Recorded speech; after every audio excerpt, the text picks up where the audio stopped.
Hello and welcome to the fourth installment of the Perpetuity podcast, where we are honored to be joined by Terri Loska, CEO of Dartmouth Partners. Terri, how are you? I'm really well, thank you. Thank you so much for being here with us today. If we could just, for the viewers who may not know, start by explaining a little bit about what Dartmouth does, and specifically what the classroom to boardroom business model is that you employ, and how it differentiates you as your recruiter. Yeah, absolutely. So we are a specialist recruiter, as you say, and that means we deal with all things talent. So that's everything from identifying and engaging talent right through to assessment and helping those individuals to find their ideal job. But that starts for us in the classroom. It starts on campus. It starts with apprenticeships, internships, and graduate schemes. So it means that we are engaging with the best and brightest talent straight out of school, straight out of university. Those are people that we then work with over the course of their careers. Like, those people could go in lots of different directions, and we're there to partner with them at all stages of that career journey. We're also there to partner with clients who, at various inflection points, will have talent challenges that they need to help and support with. And the idea is that if you're working with really bright, really ambitious talent straight out of school, straight out of university, then you can see them go from classroom to boardroom. And that's what we aspire to do. And aside from Dartmouth as a company, and more so about yourself, we were speaking a bit earlier about the fact that you started as an intern also in the recruitment sector, and then have kind of risen through the ranks now to the CEO of Dartmouth, the UK's fastest growing recruitment firm.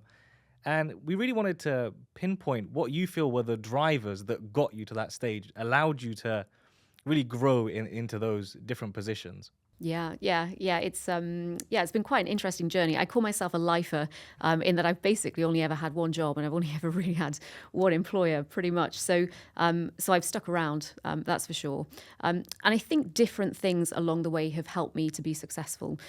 So at the start, it was all about doing the day job really well, and taking it seriously. And I think in our industry, and probably in a lot of industries, people start out thinking, this might be a good job for me. Like, I might enjoy it, and I might get something out of it, but I don't really know. I don't know if this is going to be the thing for me forever. And I think the thing that can make you successful in those early days is just trying really hard. Like, it might not be the thing for you forever, but you have to work really hard. And you don't have to take yourself seriously, but you do have to take your job seriously and take your work seriously. And I took my work really seriously, right? I'm not, saving lives or launching rockets or anything, but like, I took the responsibility of working with candidates and also clients, right? Like, we were working on really important stuff for our clients. I took that really seriously. And that was really helpful in the first couple of years. But then the job changes, and the job becomes much more about, can you develop more of a client-facing, there's kind of a sales element to your skill set. And that was, I think, in every job. Like, we talk about investment banking, right? Lawyers, the more senior you become, it's a sales job in the end, and it's a really difficult skill set to learn. But if you can learn it, then you have a really 360, really holistic skill set. So I think that's really important. That really helped me.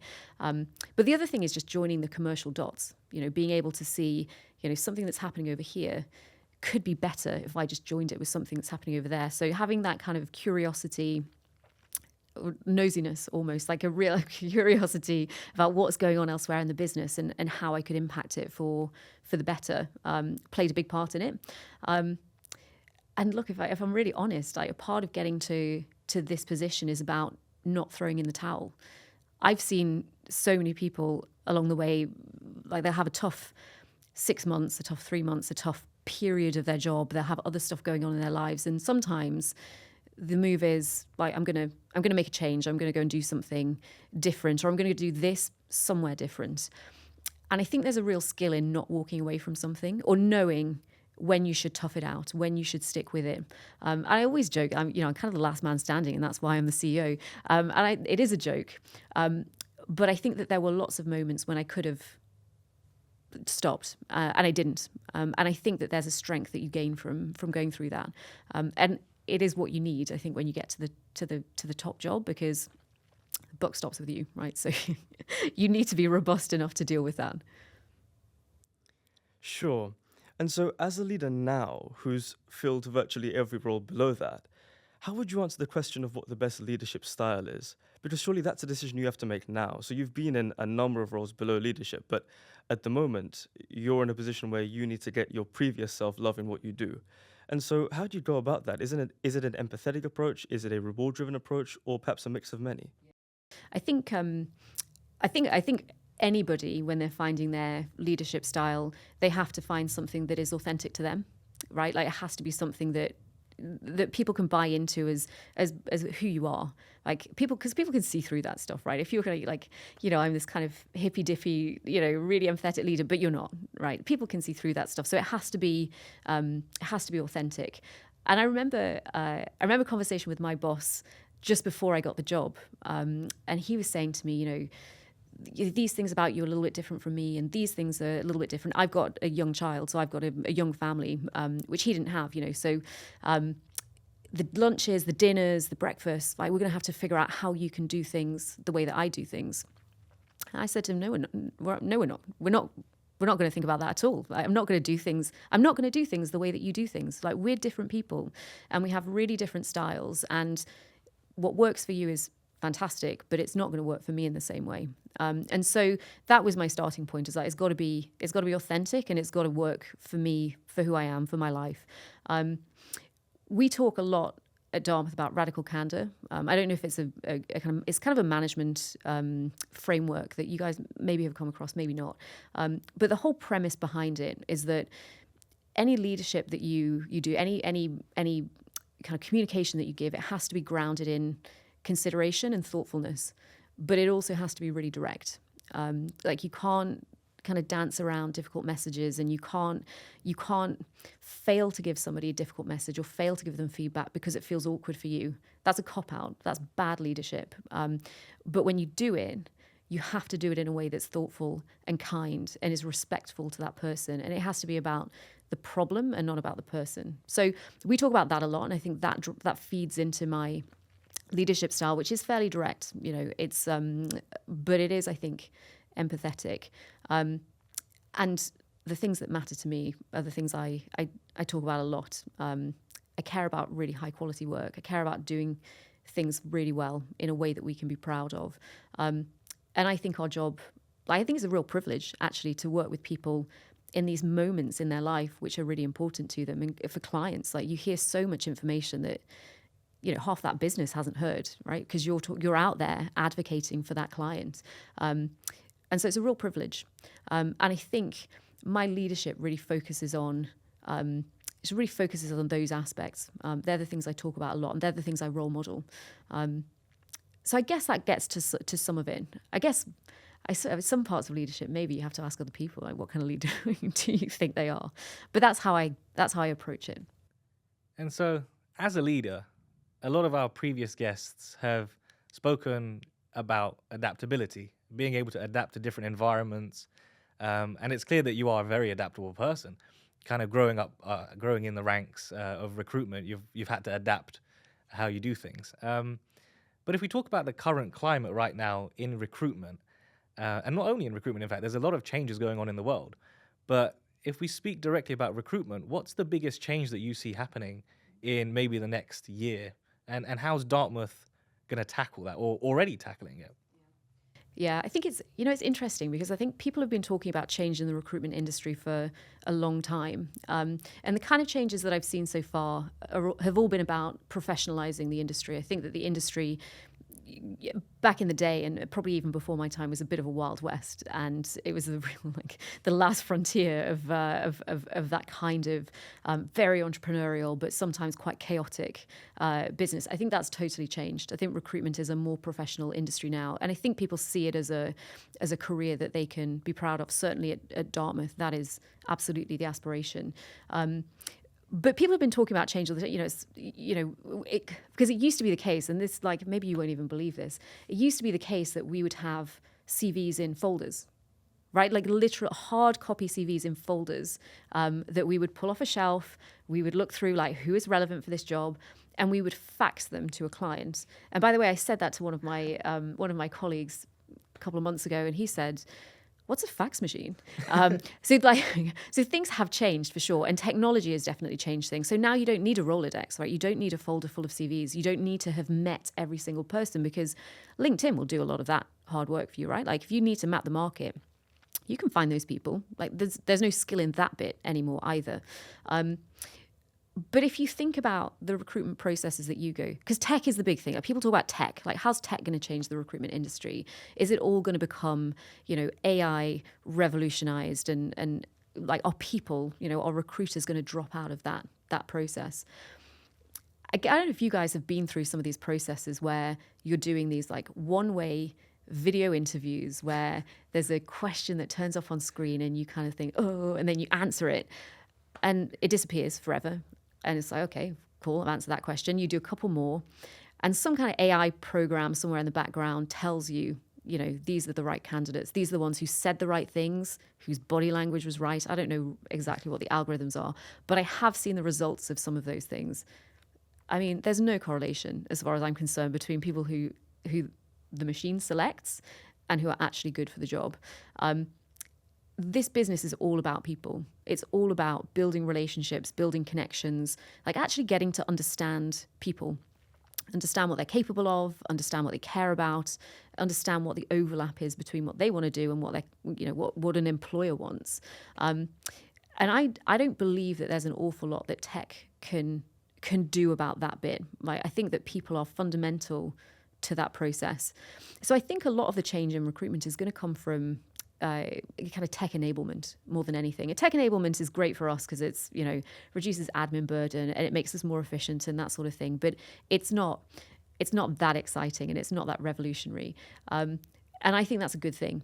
I think I've seen processes where people have been taken out of the equation and I don't think they're effective. I don't think that you really get to the heart of who somebody is and what they want. And your process is weaker as a result of it.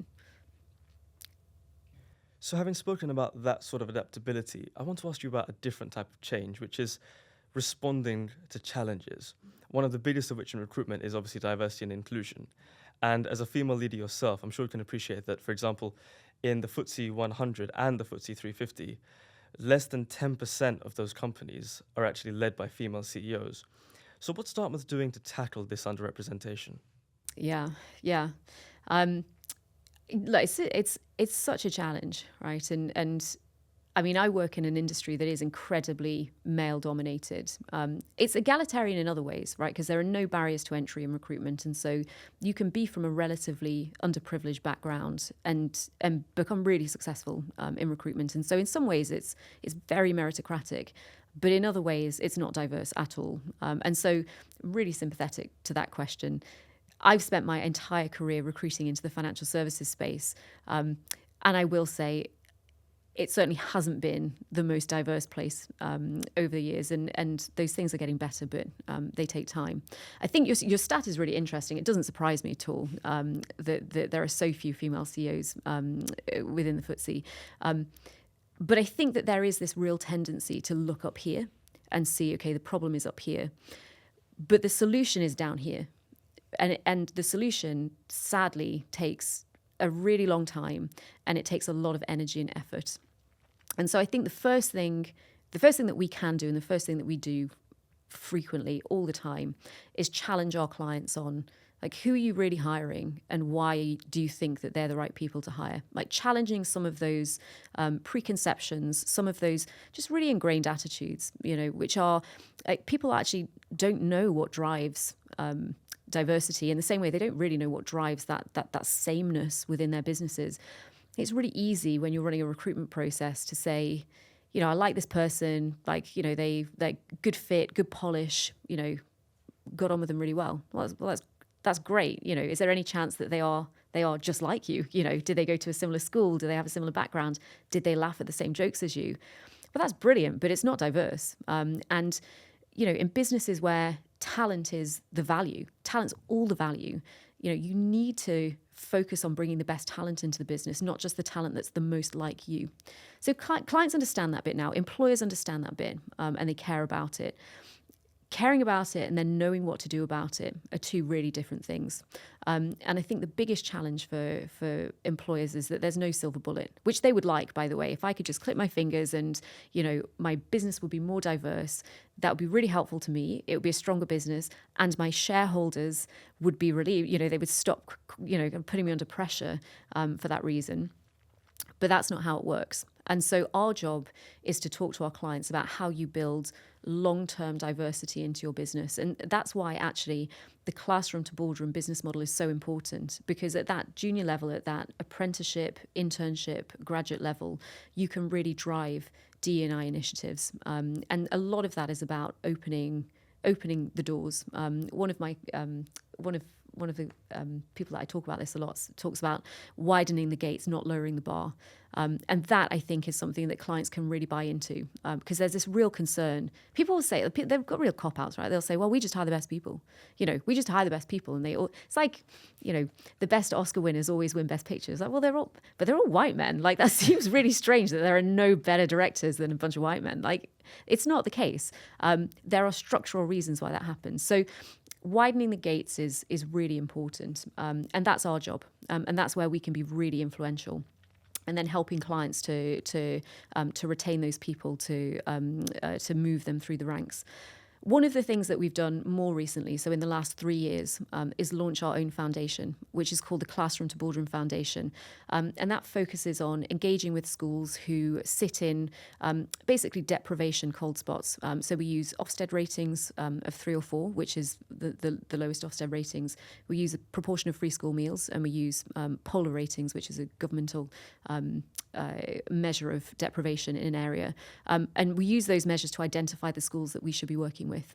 So we work with those schools to improve education, access, networking opportunities, and so on.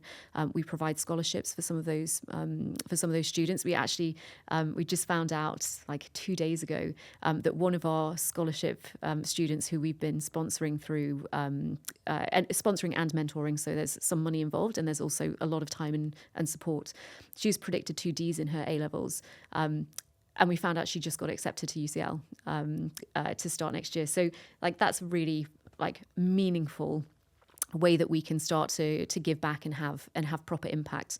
And what we found is that clients who want to build graduate programs and internship programs also want to engage on some of this stuff, which is not necessarily focused on hiring, in a couple of years' time. A lot of it is focused on just giving information, giving something back, having an impact. And so that's been incredibly important to us.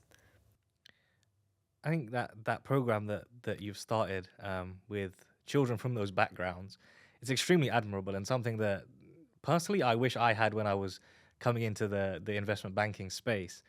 And if we go a bit more into candidates that you look for as a recruiter, obviously you probably see hundreds of thousands of CVs every day, but there's more to it than just education. There's more to it than just that piece of paper from number 10 university that says I've got a first in economics or finance.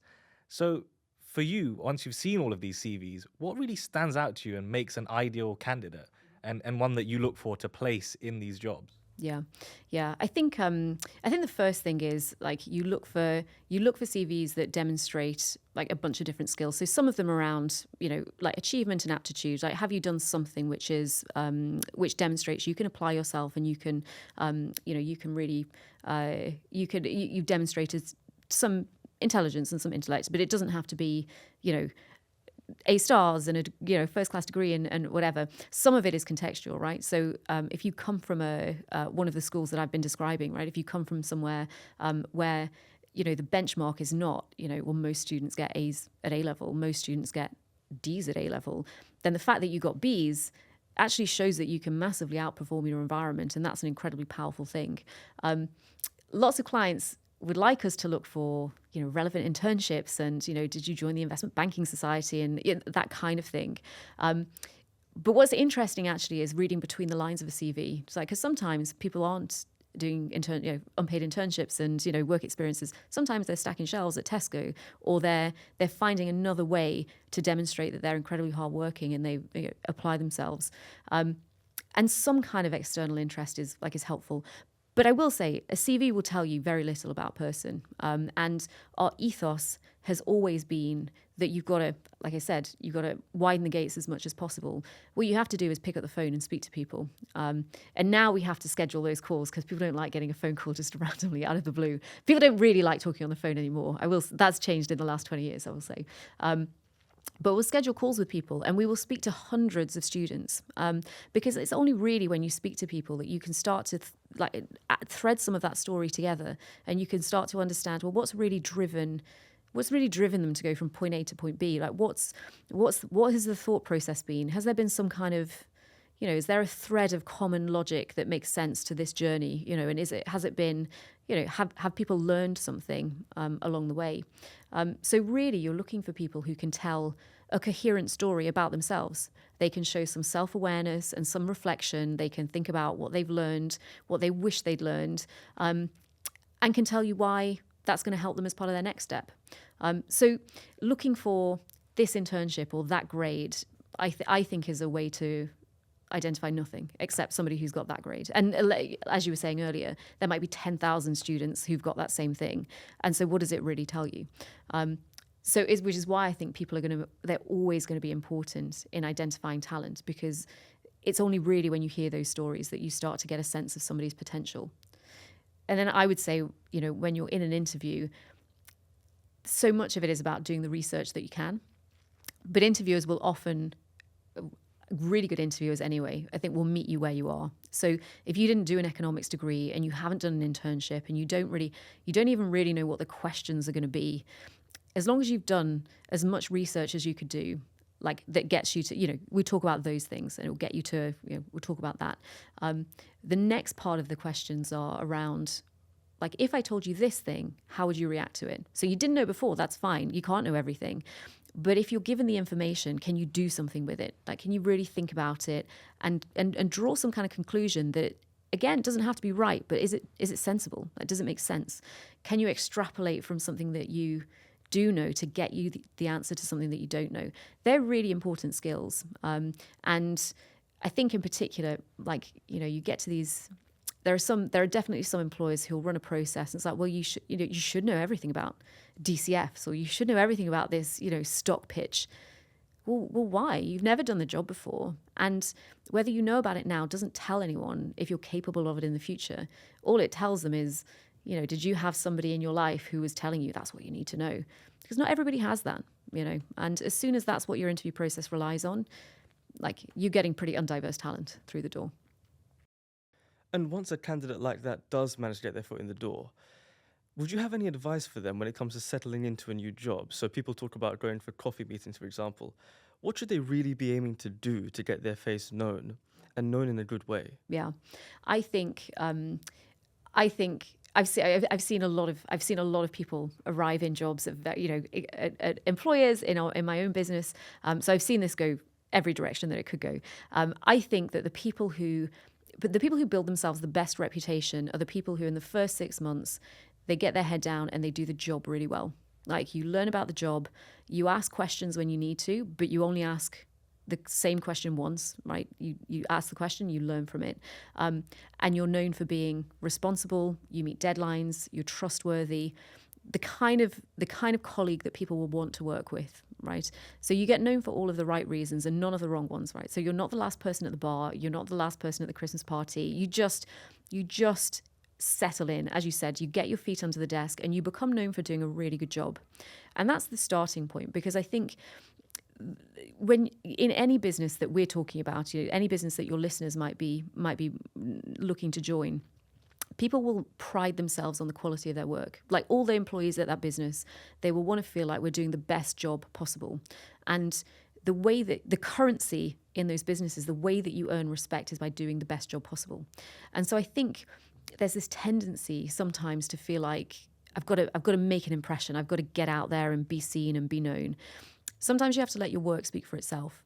And I think once you bed it in, that's the point that you start looking for, chances to have conversations. I think the conversation should often be led by, how else can I help? Like, how else can I improve? What else can I do for the team?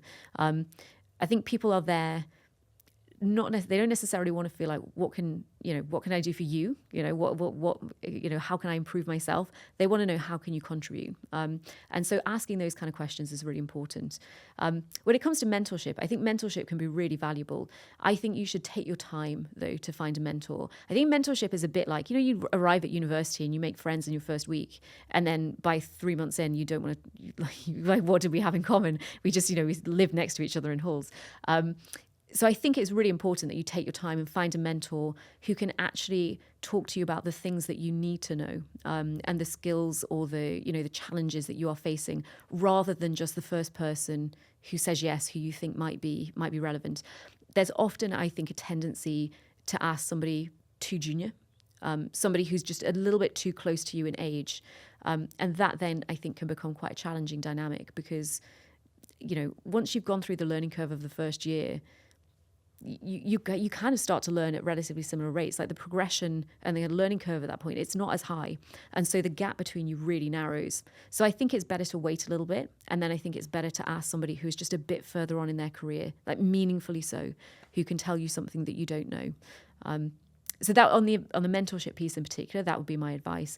But if you get a chance to go to anything that's run by lunch and learns, talks from senior people, turn up, show your face, be engaged, be curious, because those are also the people who get noticed, people who want to learn and want to contribute. I think that's some really amazing advice. So thank you for that, Terri. And personally, I'll be taking that back to my own job as well.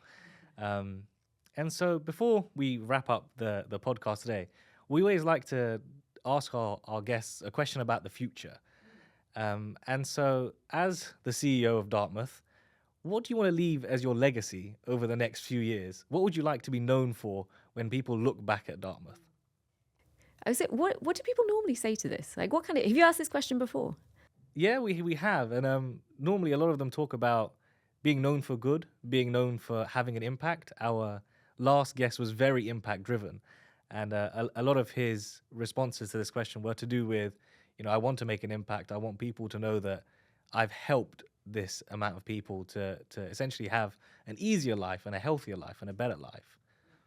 It's really interesting. I mean, I'm less than 6 months into the job, and so it feels probably a little bit too early to be really thinking about my legacy, but I think it's a really interesting question. I think it's quite, I have to say, I think women think about this in a really different way, though. I think it's, I don't think women in particular think about legacy in the same way. I think it's kind of a male thing. If I'm totally honest, I want a building named after me. I want a library, whatever. Like the Sackler libraries, they're really men, right? Who stuck that monument up. But I think I don't know if it was a real president or if it was Jeb Bartlett who said it on the West Wing. But I think the job is to leave the place in a better state than you found it. And I think I inherited a really strong business, and I saw it grow over the years. I obviously think it's a really important and impressive business. But I think the job is to leave it in a better state than you found it. And that means don't compromise, keep pushing the bar, keep making sure that you're thoughtful about everything, and you're doing things in a way that I talk about pride a lot, doing things in a way that you can be proud of. I think that kind of culture is really important, and I think that has to come from the top. And so it's my responsibility to make sure that that's the legacy, that's the business that I leave in place. But I also believe that your job should always be to make yourself redundant in some way, right? It should all, if you really want to progress, if you really want to move forward, you need to empower the people around you to do things without you, right? If you can't walk away from something and have it survive, then you haven't really built anything, right? Like, building it means being able to leave it and have it still survive. So I think that that's really important. And that means investment in people, right? And so actually, I think my job is about making the people around me successful. And if I can leave the business, in a really successful place with people who are further on in their careers than they would have been, who've had opportunities available to them that they wouldn't have had before, then that's something that I could be really proud of. So that's my aspiration. That's my aim. And some of the ways we'll get there, I think some of the things that I've talked about, things like the Classroom to Boardroom Foundation, they're things that, they matter in a different way. Right? Like, it's one thing to have, profitable business and shareholders and success in that sense. But the Classroom to Boardroom Foundation sits in a slightly different category, I think, of things that matter for social impact, for social importance. And recruiters see it firsthand. Like, we see better than anyone, like the people who get the jobs sometimes are the people whose face fit, and you know, they're not always the ones with the most potential or the best talent. And so we have a really important role to play there, I think. And we take that responsibility pretty seriously. So I think if there's a legacy that exists outside of the commercial entity, then I think turning that into something like really meaningful, really impactful, is what we should be aiming to do. Hopefully, I've got plenty of time to do it. I feel young enough that I've still got a few years to achieve some of these things. But you know, the clock starts now. So I think one of the best responses to that question that I've heard is what you said about your aim should be to make yourself redundant. yeah. What a way to end the podcast. So Terri, thank you so much for your time today. To all our listeners, we hope you enjoyed this episode, and we'd invite you to follow Dartmouth's journey on Dartmouth Partners on LinkedIn, and you can follow ours at Perpetuity Podcasts on LinkedIn, YouTube, and Spotify. Thank you so much, everyone, for listening, and thank you, Terri, for being here. You're very welcome. Thanks so much for inviting me.